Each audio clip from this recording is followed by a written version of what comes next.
രാവിലത്തെ ജോലികളൊക്കെ കഴിഞ്ഞിട്ട് സമാധാനത്തിൽ അടുത്ത ദിവസത്തേക്കുള്ള ഓരോന്നും ചെയ്ത് ഒതുക്കി വെക്കാമെന്ന് കരുതി. അങ്ങനെ ക്യാബേജ് തോരന് വേണ്ടിയിട്ട് ഈ ചോപ്പറിലിട്ട് ഒന്ന് അരിഞ്ഞു വെക്കുവാണ്. ക്യാബേജ് തോരൻ്റെ കൂട്ടത്തിൽ ക്യാരറ്റും കൂടി ഇടാമെന്ന് കരുതി. അങ്ങനെ തോരനുള്ളതൊക്കെ അരിഞ്ഞ് മാറ്റിയിട്ട് അതങ്ങ് കഴുകി വെക്കാമെന്ന് കരുതി.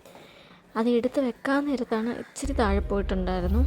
പിന്നെ അതെല്ലാം കൂടി എടുത്ത് വെച്ചിട്ട് അതൊക്കെ അങ്ങ് കഴുകി മാറ്റിയിട്ട് തേങ്ങ പൊട്ടിച്ച് ചിരകി അതും കൂടി അങ്ങ് മാറ്റി വെക്കാമെന്ന് കരുതി.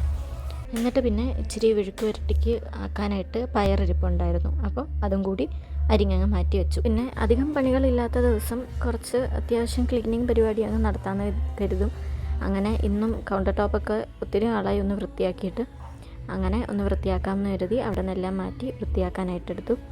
എന്നെ സംബന്ധിച്ചിടത്തോളം എനിക്ക് ക്ലീനിങ് ഭയങ്കര ഒരു തരത്തിൽ ഒരു സാറ്റിസ്ഫാക്ഷൻ കിട്ടുന്നൊരു കാര്യമാണ്. ക്ലീനിങ് ഒക്കെ ചെയ്ത് വീണ്ടും തിരിച്ച് ആ ഒരു ഓർഗനൈസൊക്കെ ചെയ്ത് വെച്ച് കഴിയുമ്പോൾ ഭയങ്കര ഒരു സമാധാനമാണ് അത് പിന്നെ വൃത്തിയായിരിക്കുന്നത് കാണാനായിട്ട്. പിന്നെ ഇത് ഇച്ചിരി മുളക് ഉണക്കാനായിട്ട് വെച്ചിട്ടുണ്ട്. ഇനി ഇത് കൊണ്ട് പൊടിപ്പിക്കാനായിട്ട് കൊണ്ടുപോകണം. വീട്ടിൽ തന്നെയാണ് ഈ മുളകും മല്ലിയൊക്കെ വീട്ടിൽ തന്നെ ഉണക്കി പൊടിപ്പിക്കുക ചെയ്യുന്നത്. പിന്നെ എന്നിട്ട് ഫുഡ് കഴിച്ചിട്ട് ബാക്കി ജോലി ചെയ്യാമെന്ന് കരുതി. പിന്നെ നാളത്തേക്കുള്ള മാവൊക്കെ അരച്ച് മാറ്റി വെച്ചിട്ട് രാവിലത്തെ പണികളൊക്കെ അങ്ങനെ കഴിഞ്ഞു. പിന്നെ രാത്രിത്തെ ഡിന്നറിന് ഇന്നൊരു സ്പെഷ്യാലിറ്റി ഉണ്ട്.